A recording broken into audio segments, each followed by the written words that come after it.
name is Cierra, and this is my demonstration speech on dog obedience. Have you ever tried taking your dog for a walk and they were just so unruly that it made the entire walk unfun, unenjoyable for both you and your dog? So what do? Stop walking them because you don't want to have to take the time to pull them all over all the time? No. According to Learberg Dog Training Secrets, it is the owner's job and responsibility to ensure that the dog is trained well so they know how they are supposed to behave in public. Almost like parenting. If you want your child to do something, you have to tell them how and show them. That way they know exactly what you want them to do and so they can do it in the future. What I'm going to show you today is how to teach your dog the basic obedience skills. We are going to do sit, stay, come, and heel. Sit is one of the most basic steps. It just tells your dog basically to keep the good manners when other people are around. You don't want them jumping all around in your face, so you tell them to sit and they'll do what you need them to do. Come is a command that can save your dog's life. For instance, if they're running out on the road chasing something, chasing a ball, chasing one of their friends, tell your dog to come. And in theory, they should return to you, and that can save their life from being hit by a car or just running away. Stay is a command that requires a little bit more practice, but it's very beneficial. Maybe you don't want your dog running around everywhere around your feet, so you can tell them to stay in a certain area, and they'll remain there until you're ready for them to be in that area. Heel is very challenging, but very enjoyable. Once your dog has mastered heel, you two can do so many things together. Just go on enjoying walks, do agility courses, and so much more that'll just make it more pleasurable for you and your canine friend to walk together. One of the things that I like to do when training is to use treats. Some dogs are food-driven, some are toy-driven, and some just like praise. My dog is very food-driven, so I don't want to give her a lot of food because that could be distracting. I just want to use a little bit, just so she'll get the taste of it, and so she knows that she's doing good, and if she does good again, she'll get another taste of it. Oftentimes you can use just small pieces of bacon, small dog treats. Oftentimes fish is good because it's very strong, hot dogs, or cat treats because they are very small and just a taste. We're going to start out today with sit. Ashtar. Now this one isn't too difficult to learn, so I'll just show you here. Come here. Ashtar. Come here. Alright, you want to take the treat and put it over your dog's nose directly and almost guide them back into the sit position. Do not ever push on your dog's hips. This can damage them, hurt them, and make it unfun for everyone. Also, if you're bending over your dog, pushing on their hips, it'll almost make them feel like you're overbearing and they won't want to do it at all. So, we're going to do this. Ashtar. You want to say your dog's name and give them the command. That way they know just what you want them to do. So, I'm going to have her stand up here. Stand up. Ashtar, sit. Oh, gosh. Ashtar, sit. Good girl. You want to praise her, give her the treat, and let her know that she's done good.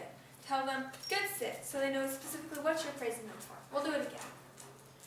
My dog has already been trained to sit, so as you can tell, she's definitely expecting the treat, which is a good reason why you almost want to wean them off of treats eventually.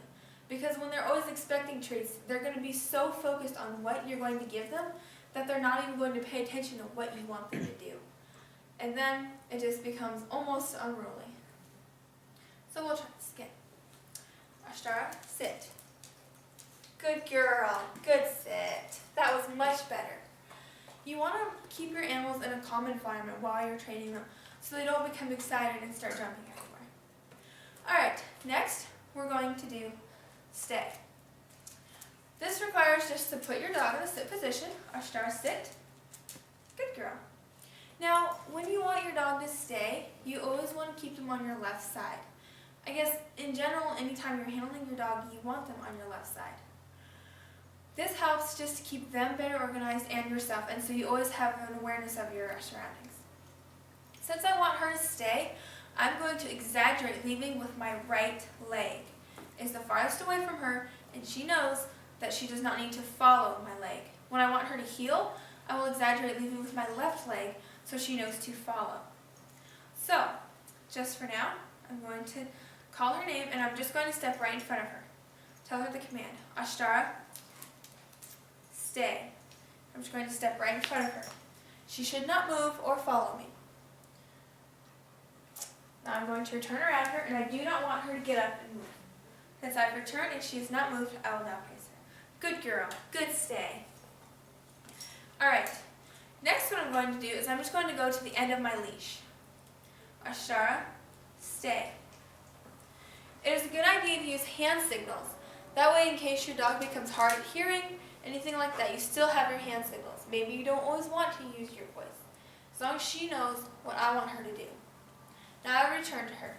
I still want her to stay in the same position as when I left her. Since she's still there, good girl, Ashara, good stay. Praise her and let her know she has done good. Do not overpraise because then your dog may become excited and then she'll be hyper. Next, we're going to do heel. Heel is, like I said, a little more challenging just because your animal can become very excited from the movement. However, it is very important and very pleasurable once your dog has understood it. So, I'm going to have her come back next to me here. Have her sit next to me. Ashtar, sit. Good girl. And now we're going to heel. Remember, leave with your left leg so she knows to follow. Another one is a sign language. I'm going to call her name and give her the command. Ashtara, heel. Turn around. Keep her on my left side and return. And once you finish, they should always be in the sitting position. Good girl, Ashtara, good heel. Alright, another way if your dog maybe doesn't want to follow you or they're pulling too far ahead, you can keep a treat in your hand and hold it right in front of their nose the whole time, such as this. Ashtara, heel. See, it keeps her right next to me, and she's always right where I need her to be. Also, she's definitely paying a lot more attention because she knows there's a reward waiting for her. Good girl, Ashtara. Good heel. Good finish. Alright, last of all, we're going to do down. Now, this one isn't so important, however, it does need to be understood. So, it's a little bit harder because you want your dog to not throw themselves on the floor, but you want them to understand what you want them to do. You have to get down on their level a little bit more. Ashtar, sit. Now, one of the easiest things to do is to just get down on your dog's level. I'm going to hold the treat in front of her nose and tell her, Ashtara, down. Pull it out a little bit. Good girl, Ashtara, good down. If your dog absolutely does not want to lay down, you can take their front paws and walk them forward. Like this. Good girl, good down. Alright, now we're going to do come. Ashtara, sit. This is the most important one, remember. It can save your dog's life if they know how to come properly for their name or anytime you call them. We're going to put her in the stay position. Ashtara, stay. I'm going to step out to the end of my leash. Remember, when you're on the stay, you do not want to make direct eye contact with your dog. Anytime somebody makes direct eye contact with you, you think they want you to come to them, right? Same principle here. So, I'm not going to make direct eye contact until I want them to come. See how she has moved? That is not acceptable. However, do not use harsh correctment because that would make it extremely unfun for her and for yourself. So I'm just going to say, Ashtara, no. Put her back in the position I wanted her to be in. Turn her around. Ashtara, sit. And re-give her the command. Ashtara, stay. Now, eventually your dog can become excited and they'll just continually start coming and it just gets frustrating. Make sure you always end on a positive note, put the leash away, and return later. So I'm going to give her the command, look her in the eye, and when she comes to me, I want her to finish in the sitting position.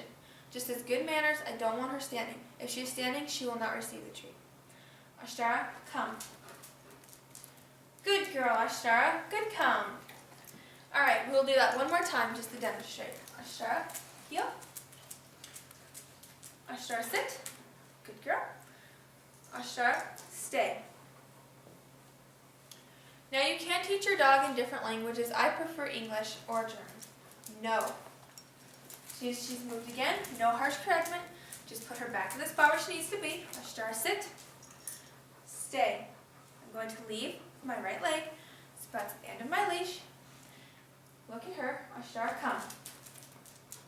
Good girl, Ashtara. Good come. Now eventually you can get to an extent where maybe you step clear across the yard or at least 30 steps away from your dog. Either way, they should stay in that position until you tell them to do other. That is basic dog obedience training, and I hope you have learned something from my presentation. Thank you.